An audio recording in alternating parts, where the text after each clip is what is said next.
Voilà, donc c'est lancé, 20h15, librairie négative, c'est la première.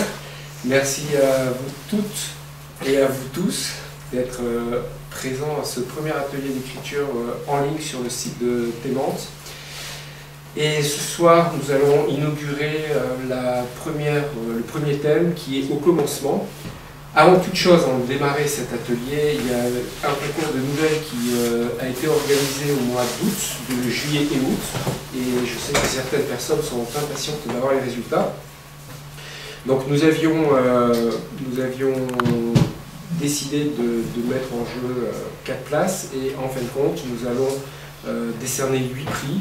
Nous avons reçu 32 nouvelles, et 8 prix vont être récompensés.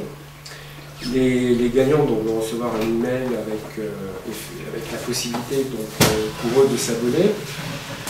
Du 8e au 6e prix, c'est un mois d'abonnement offert. Donc les 3 personnes sont Manon, Lorraine et Robert. Je ne donne pas volontairement les noms. Du 5e au 3e prix, c'est 3 mois d'abonnement offert. Et en fait, il y a Sarah, Erwan et Michael. Le second prix, c'est Alexis. Et le premier prix revient à Olivier. Toutes les nouvelles qui sont récompensées seront en ligne sur le site dans les jours qui viennent. Comme ça, vous pourrez également les lire si vous le désirez. C'est le premier atelier en direct de la librairie négative. Donc ce soir, je démarre avec un livre qui s'appelle « Paris est une fête » de Ernest Hemingway. Si j'ai choisi ce livre, c'est tout simplement parce que ça a été pour moi, quand je l'ai lu, une révélation, dans le sens où, ici, le prix Nobel Ernest Hemingway parle de sa vie à Paris, quand il avait alors, c'était de 1921 à 1926, donc il avait 22 ans. Il était journaliste, il était également parti en Italie avec les troupes américaines. Il était plus précisément infirmier, et il a vécu donc les horreurs, les affres de la Première Guerre mondiale, et il s'en est expliqué dans plusieurs livres, et j'y reviendrai plus tard. Ce livre, donc Paris est une fête, c'est ses débuts en tant qu'écrivain. C'est là où il raconte qu'il a fait le choix d'arrêter d'être journaliste et de travailler à son écriture. Il le dit même à un moment donné, nous étions très pauvres, nous n'avions pas de quoi vivre, et pourtant il va trouver dans ce Paris, ce Paris de la belle époque, il va y trouver également toute une réjouissance. Il va faire plusieurs rencontres avec des écrivains prestigieux. Donc, la première chose que je voulais vous faire partager, c'est une phrase qu'il a indiquée dans sa préface. « Si le lecteur le souhaite, ce livre peut être tenu pour une œuvre d'imagination.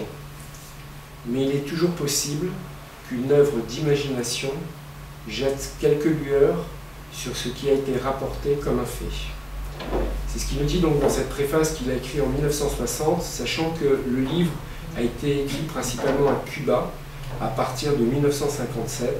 Il va finir de l'écrire en 1960, toujours à Cuba, et il se suicidera un an plus tard alors qu'il était gravement malade.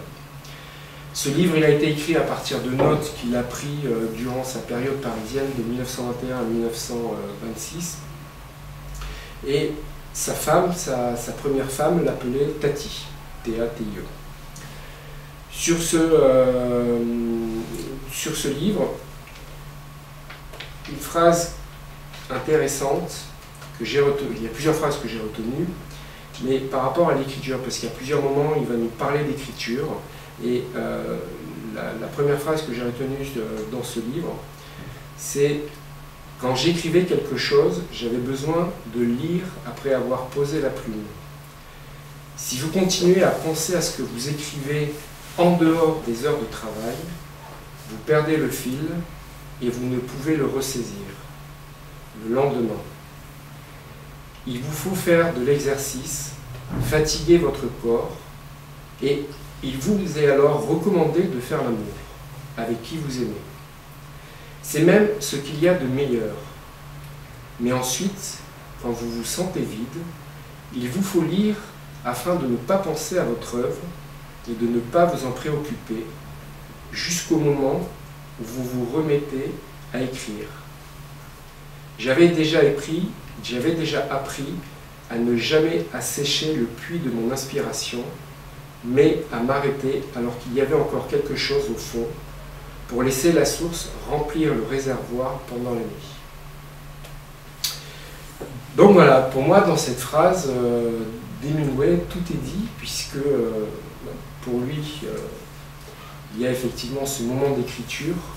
Et c'est vrai que quand on écrit et qu'on arrête d'écrire, il arrive qu'on soit parti dans notre inspiration, dans notre imagination, et le cerveau continue à travailler. Et là, parfois, il y a de belles idées, effectivement, qui peuvent nous échapper. En plus de ça, donc, il nous donne un conseil de se dépenser physiquement. Il nous dit que le meilleur remède également pour se dépenser, c'est de faire l'amour. Et de l'imaginer donc, en 1920, 1921, dans ce Paris de la belle époque, dans la petite chambre dans laquelle ils étaient du côté de la place Monge, eh bien, ça m'a donné, moi, l'envie de partager, d'aller plus loin avec cet écrivain.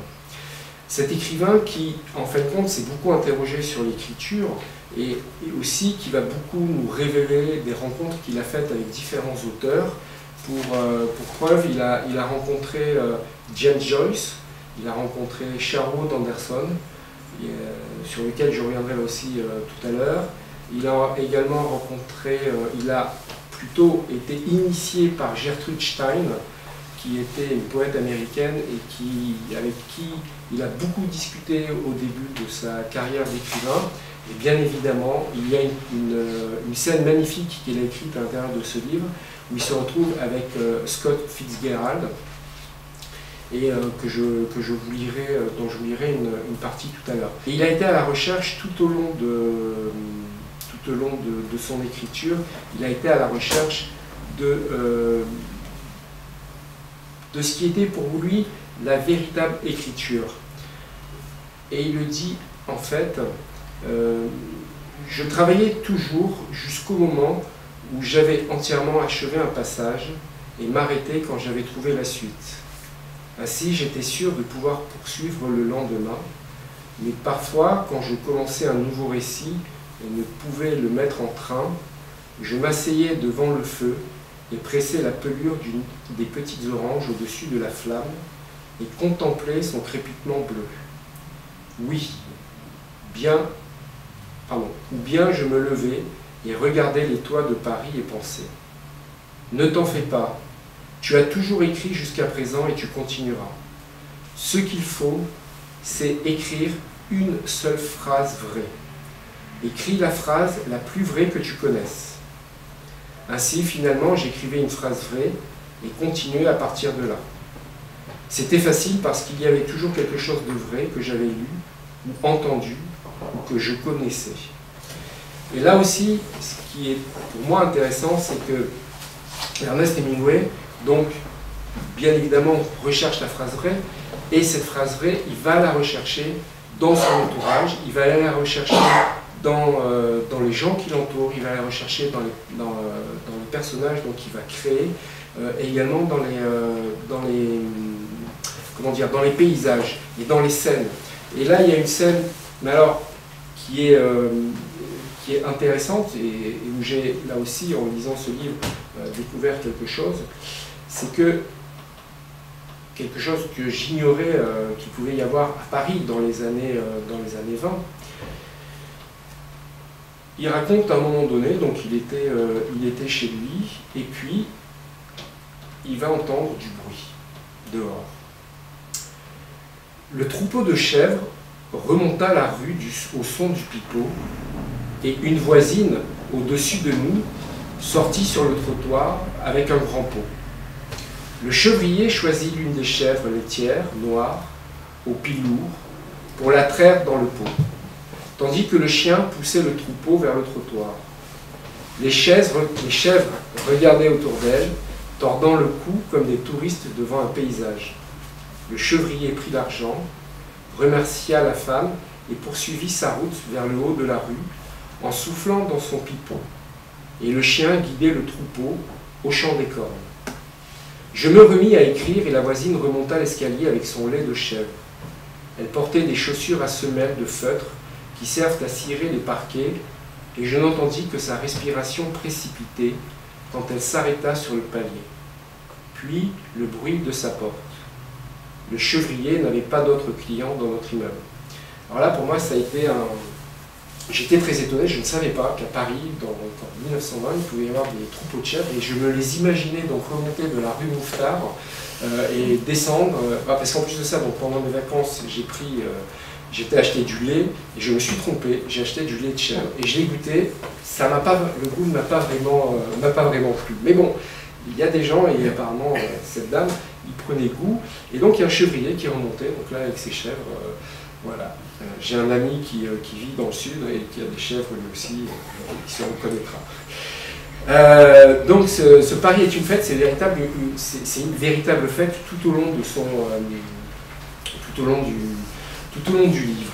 Il y a plein de choses. Alors il y a des moments où il va nous parler aussi des boulets qui servaient à allumer le feu.